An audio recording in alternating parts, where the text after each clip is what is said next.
They tell you money has never been more abundant.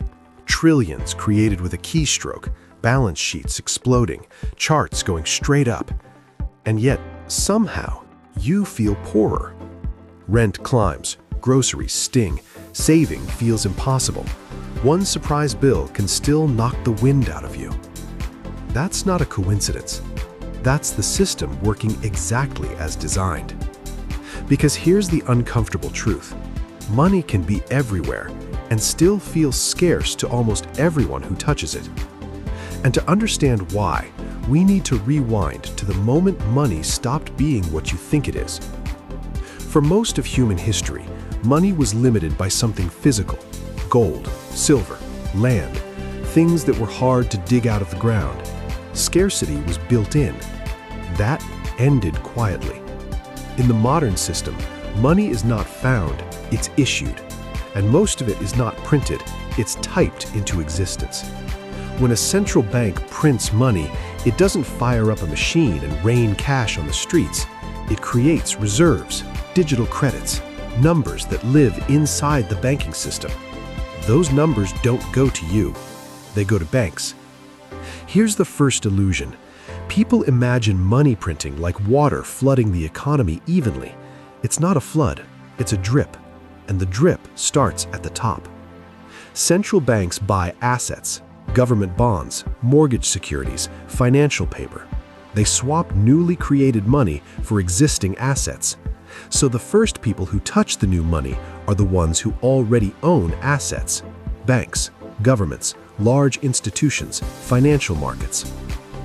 This matters more than it sounds, because prices don't rise all at once. The new money doesn't immediately raise the price of groceries, it raises the price of assets first. Stocks, real estate, bonds, anything that can absorb large amounts of capital quickly. If you already own these things, the system feels generous. Your net worth grows, your balance sheet swells, money feels plentiful. If you don't, you experience something very different. By the time that money trickles down to wages, if it ever does, prices have already adjusted upward.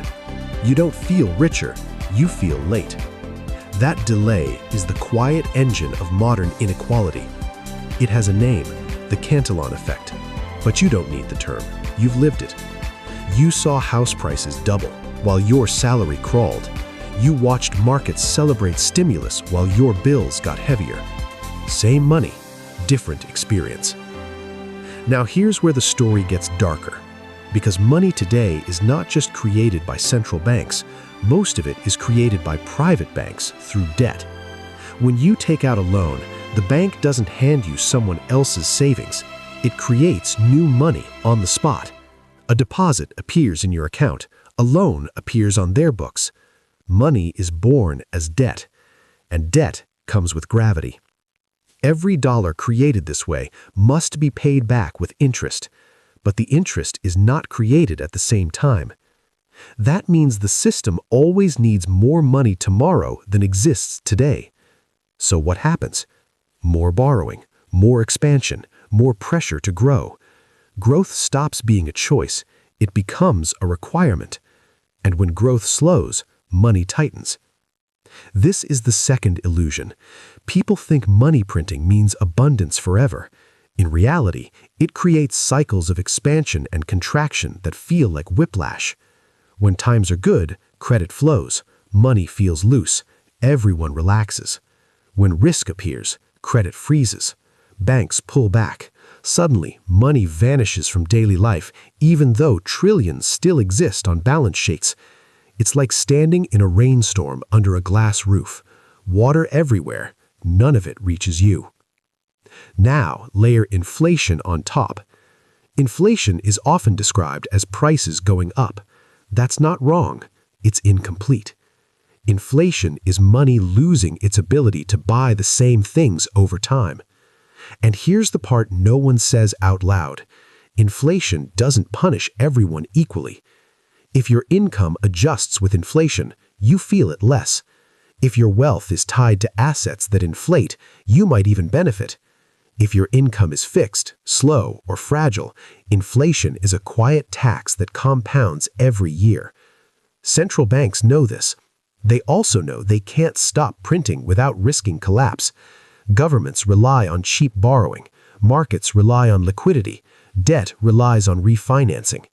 So they walk a tightrope. Print too little, and the system seizes up. Print too much, and money loses meaning. The result is a strange psychological space where money feels both infinite and insufficient at the same time. Your paycheck arrives. It's bigger than it used to be, but it doesn't go as far. Numbers rise. Security doesn't. This is where scarcity becomes emotional. You're not reacting to the total amount of money in the system. You're reacting to your position within it. Access matters more than supply. Velocity matters more than volume. And control matters more than headlines. There's also a quieter mechanism at work: expectations. When people believe money will be worth less tomorrow, they rush to spend or invest today. That pushes prices higher, which reinforces the belief. A feedback loop forms. Not panic, just unease. You see it in small decisions: buying now instead of waiting, locking in debt because cash feels unreliable, chasing assets because saving feels like falling behind. Money stops being a store of value and becomes a hot potato. Everyone's holding it. No one wants to hold it too long. And here's the irony. The more money the system creates to reduce scarcity, the more scarcity people feel. Not because money is rare, but because stability is. Zoom out far enough, and this stops being about economics. It becomes about trust. Trust that your work will hold value. Trust that saving is rewarded. Trust that the future won't quietly cost more than the past. When that trust erodes, no amount of printing can restore it. So yes, central banks can create endless cash, but they cannot create fairness. They cannot create equal access, and they cannot print confidence. Which leaves us with the real question.